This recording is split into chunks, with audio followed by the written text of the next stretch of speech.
Shout with joy to the Lord, all the earth. Worship the Lord with gladness. Come before him, singing with joy. Acknowledge that the Lord is God. He made us, and we are his. We are his people, the sheep of his pasture. Enter his gates with thanksgiving. Go into his courts with praise. Give thanks to him and praise his name. For the Lord is good. His unfailing love continues forever, and his faithfulness continues to each generation.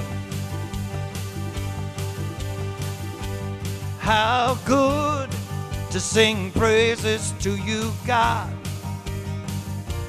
How delightful, how right. How good to worship you, Lord, in the strength of your might. With hands lifted high, your name we magnify. Jesus, it's you we glorify.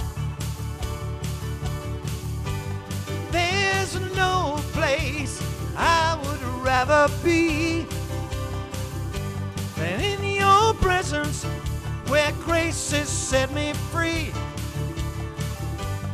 There's nothing I would rather do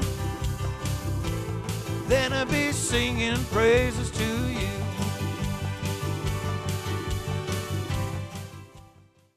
Singing praises. We're on. Welcome to Good News.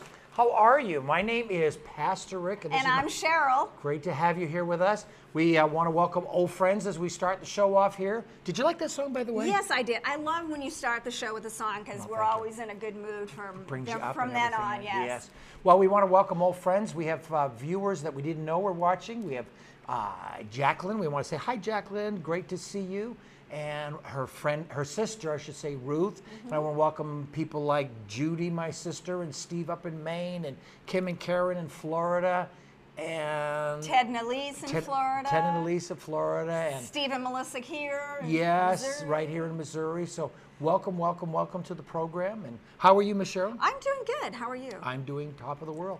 I don't remember when I say things. Did I say that good news is about hope for the future, healing for the past, and honesty for today? Why, yes, you just said that. I just said it just now.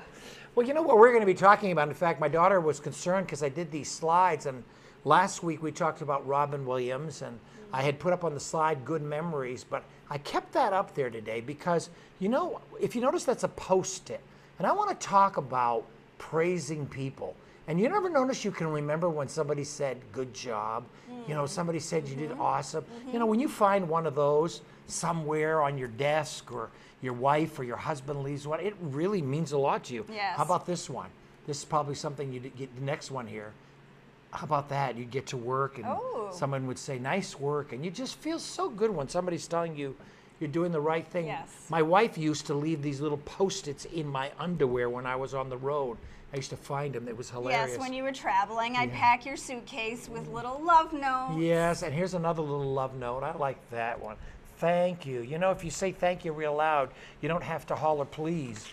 You know, scream it. That's a good point. You know, and here, of course, this is the little ones I used to find in my underwear. You. Well, anyway, thank you, Liv, for those. But the reason I put up good memories is the fact that, boy, do we seem to remember when somebody said, you did a good job. Yes. You know, and I remember Pastor Jim from the ministry here one day walked up to me and said, Rick, you've been here for a while, and I just want to let you know you've proved yourself. And, you know, I've had times where Pastor Kevin has said, man, worship today was really awesome. It's really good that when you hear praise that you should bathe in. It fuels you on. Yes. It's like giving it a little dose of energy. And we had, in fact, we have a friend, her name is Marion, and she talked about how she called the hospital and complimented them, and it was amazing. She said the results she got and the treatment she got just by complimenting and being nice to people and stuff. Yes. You know, it really changed. But, you know, when we hear those things, it's kind of important to bathe in them. We seem to bathe in criticisms. But I got some good sayings. I want you to read these this week. See what you think. I like those. Okay, I love this. There are two things people want more than sex and money: recognition and praise. Boy, especially men. Really debatable on sex and money, but No, I think that... No, it says it right there, that Yeah. you prefer recognition and praise. It's in writing now. But I really think that most men are really, when somebody recognizes them and praises them, they feel great. Here's another one. I like this one here. If you want something you've never had, then you've got to do something you've never done. Now, the reason I threw that one up there is I'm going to get people who are watching to be reminded how important it is to compliment people. So if you want your life to change, and this is what Marion, our good friend, was talking about, is her life's really changed. She says, I love complimenting people. Take a look at this next one here.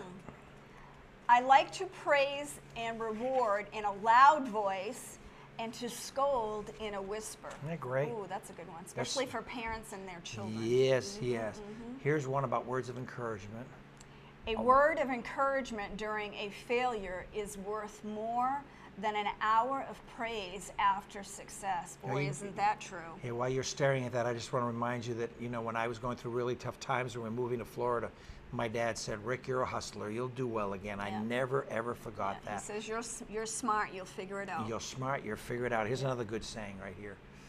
Praise, like gold and diamond, owes its value only to its scarcity. Wow. Which is really deep, meaning that, there's not a lot of people praising people in the world today, But I'll tell you, praise just changes people spiritually. It changes their soul. It fills their soul, but it also has an effect on their body.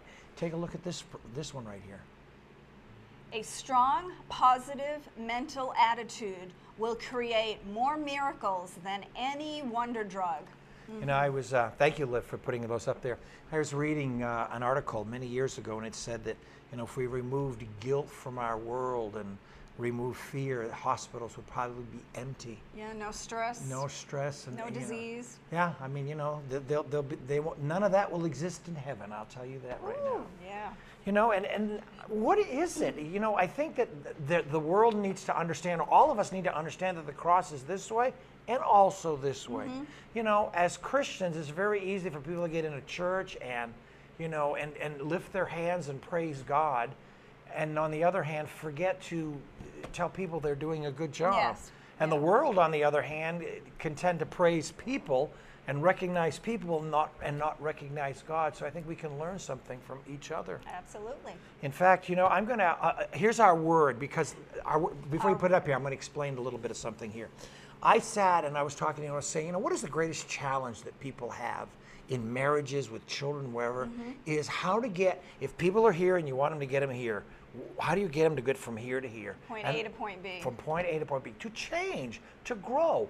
I'm not talking about controlling people, making them feel fearful or guilty for their behavior. But here's my word for this week on the Good News Show. It's this word, influence. The capacity to have an effect on the character, development, or behavior of someone or something, or the effect itself. Influence. How do you, we think, I think that... Versus manipulation. Manipulation. Thank you, Liv. I think that, we think that we can, you got to yell around here to get something done. But, yelling is like beating a horse. Dr. Deming said that a beat horse only runs for a short time. Yes.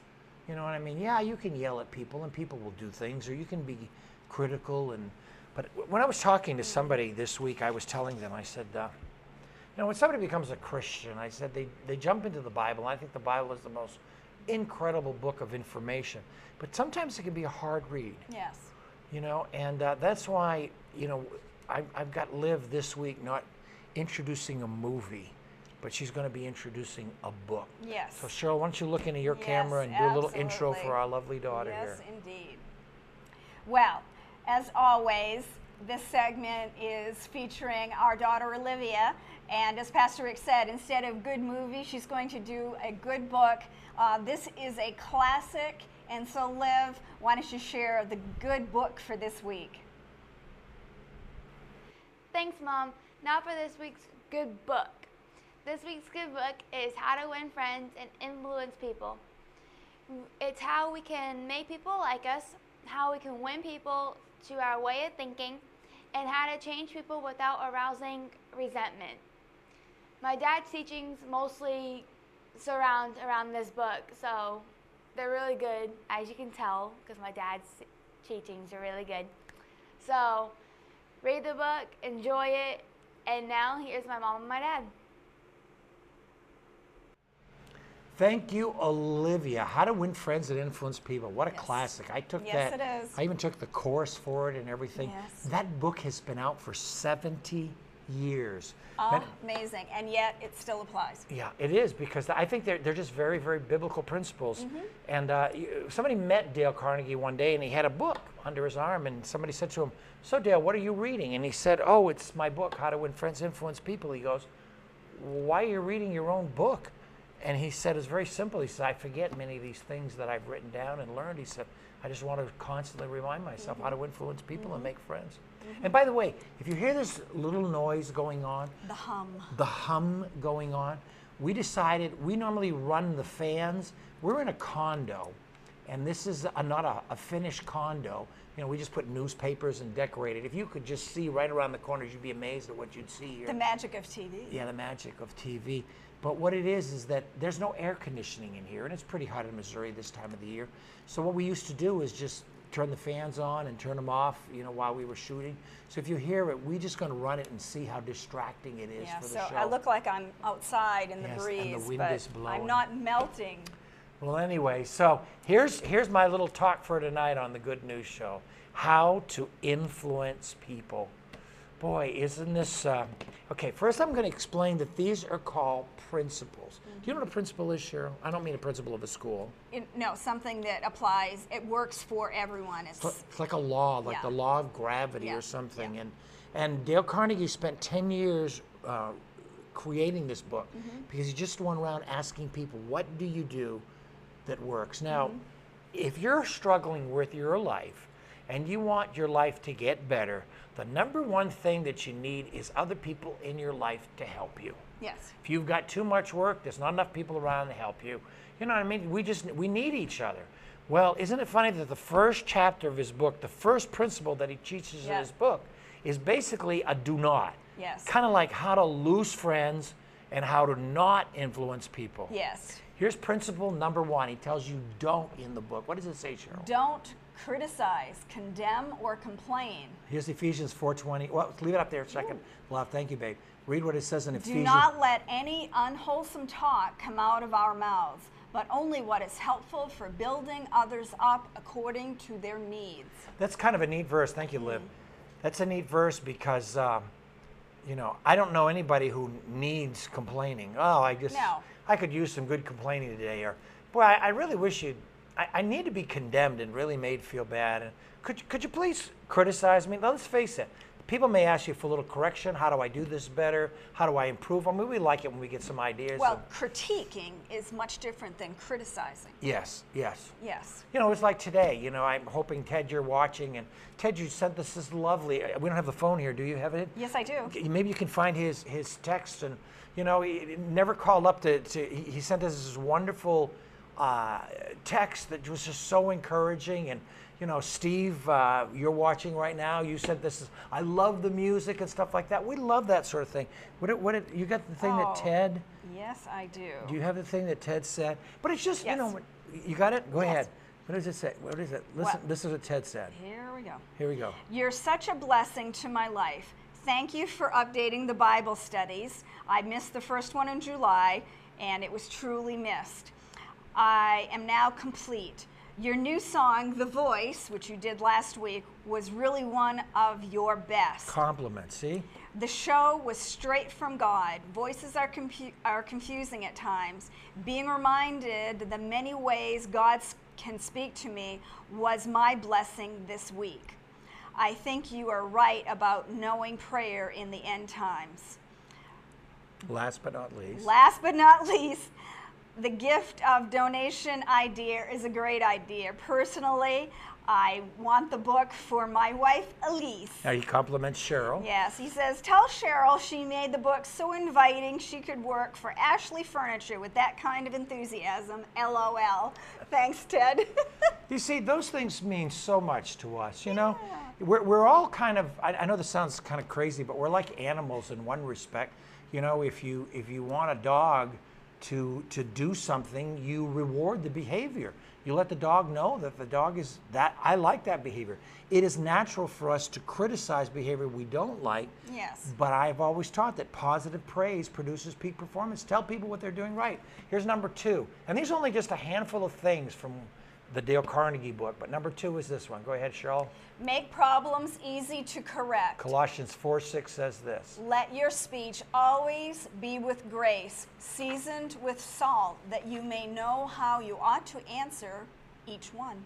You know, the amazing thing about it is, most people know how to do that, but they do it with strangers.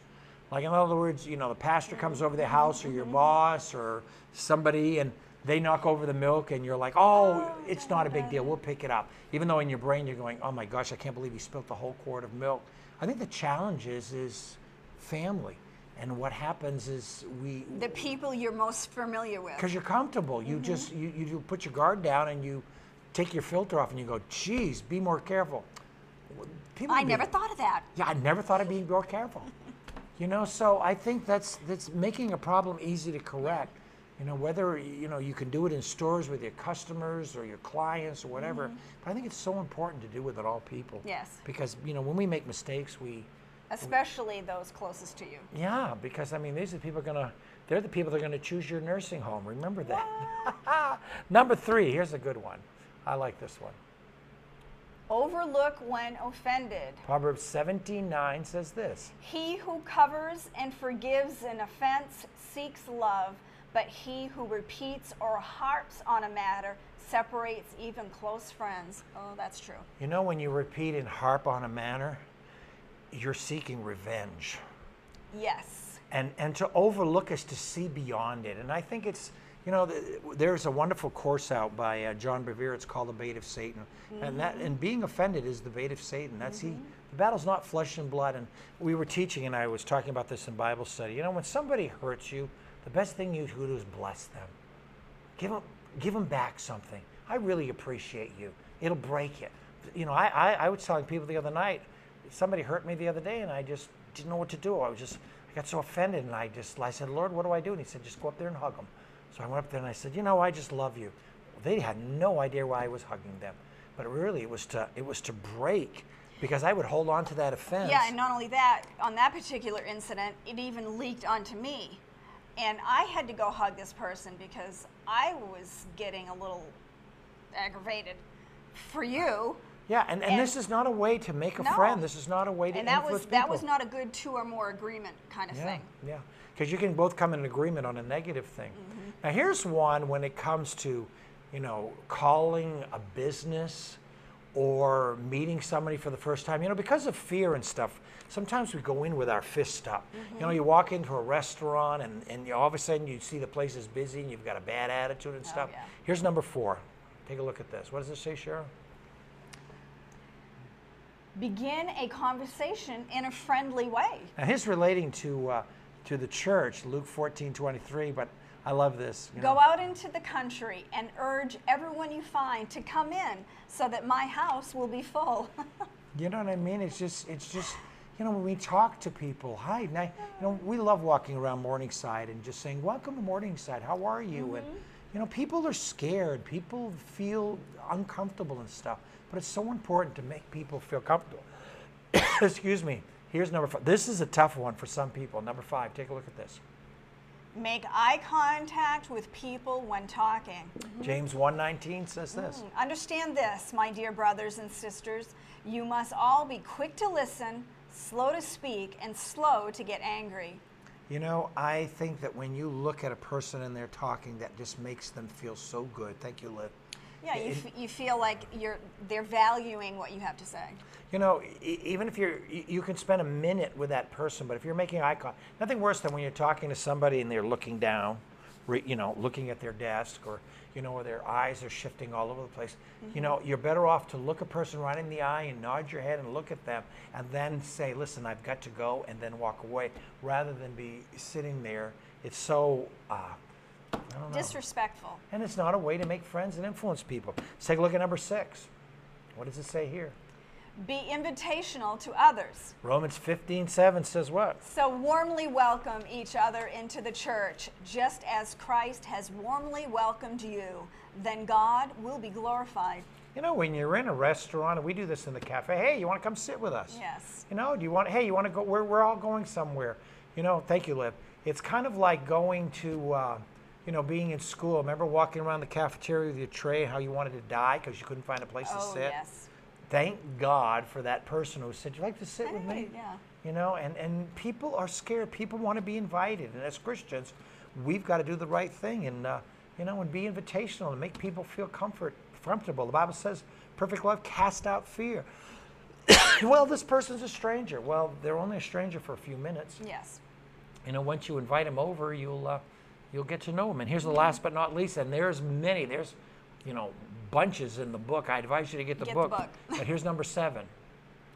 Let others talk about themselves. Bible says in Philippians 2:4. Don't look out only for your own interests, but take an interest in others too. You know, thank you, Liv. There's a dying to self in Christianity. The Apostle Paul said, I die daily. I take my cross. What does that mean? You know, look, especially us men, let's face it, guys, we like to be important. We like to talk about ourselves and stuff like that. But the greatest way to make friends and influence people is to make other people feel important. That's what we talked about in some of those sayings, recognition. So where are you from? Really? How long? What kind of work did you do? I can tell when I'm talking to people, I can always tell if I've talked too long. That's why it's hard to do TV. Yeah. Because when you're doing TV, I'm looking at the camera.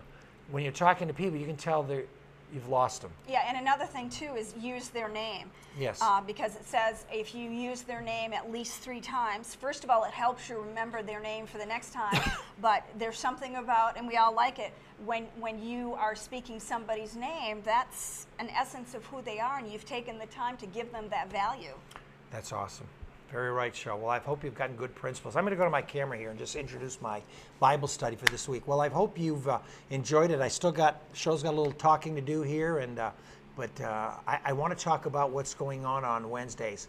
We had a Bible study, and last week I didn't even teach in the Bible study because we had a Holy Ghost experience. This week is called Living on a Prayer. God just showed us the power of prayer. This week on Bible study, don't miss it. I'll be doing something called the 5 conditions for answered prayer. I just want to say this as I go back to my camera. We have a lady in our church, and her son is going through, he's in prison. He's going through a really rough time, and we all got together and prayed, and there were 2 miracles. She came in this week, and she said, this is awesome. I can't believe this happened. I'm going to be asking you for 2 things to be praying for. Number 1 is to be praying, even though you don't know this lady, let's come in agreement for this lady and her son who's in jail. He's already had 2 great miracles. We're believing God that he's just going to God is going to rescue him and get him out of jail. So even though you don't know who this person is or the person's name or anything, I just want you to include that in the prayer. And the second thing is, here at Morningside, they're buying all the property and everything. They're going to have to borrow money. I'm believing God that there's going to be some incredible, this is about millions of dollars, but we're all coming together. Those of you that are watching this, we're all going to come together in belief that there's going to be some sort of miracle, because I love our senior pastors, Jim and Laurie Baker. I just don't want to see them under the pressure of having to borrow this money. So we're just believing God. So come in agreement with us that something miraculous is going to happen and that they'll be able to buy this place. So now I'm going to go get ready for the next song. I'm going to turn over to Cheryl here. And Cheryl, you go ahead and thank you. Talk about what you need to talk about. Well, I first of all want to, as always, thank our faithful partners for your support. And as you know, we are offering for this month this book by Dr. Colbert. This is the one, as you just heard me mention, Ted was really excited to get. So for any donation to this ministry to keep this show going, we're going to send you this book. And if you it just says, eat this and live for kids, but as I said last week, this is for everyone, y'all. I mean, here's a section I was just reading. When you're dining out with you or with your kids, here's a whole section on Panera Bread. I mean, who doesn't doesn't love Panera bread? So you can, I mean, just wonderful ideas. And you can, like I said, take stuff to work, and now you're dining out. You've got some good recipes and restaurants you can go to like Panera bread and still eat healthy. So for any gift to the ministry for the month of August, we're going to send you this book. So thanks for all your cards and notes, and I know you're looking forward to getting this. And now we're going to join Pastor Rick as he sings his last song called Lord, I Love You.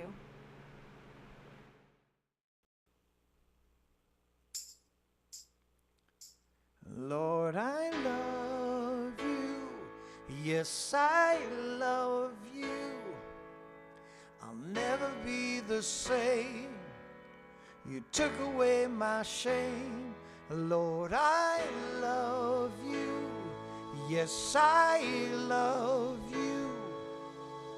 In all of my filth, you took away my guilt. As long as you are near, there's no reason to feel fear. Thanks for what you do, Lord, I love. Lord, I love you. Yes, I love you. I'll never be the same. You took away my shame. Lord, I love you. Yes, I love you. In all of my filth, you took away my guilt. As long as you are near, there's no reason to feel fear. Thanks for what you do, Lord, I love you. Oh yeah. Lord, you heal me, you restore me, you help me feel brand new. Lord, I want you.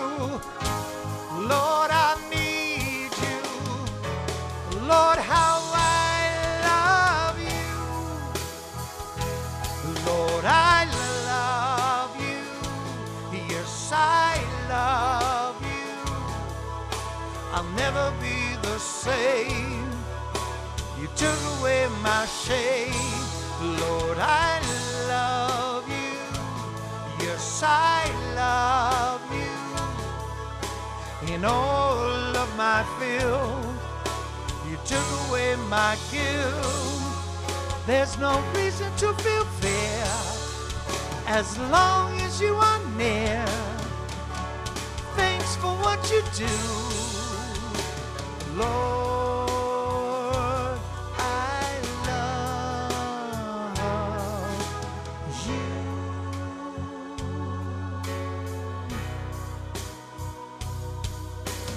Lord, I love you.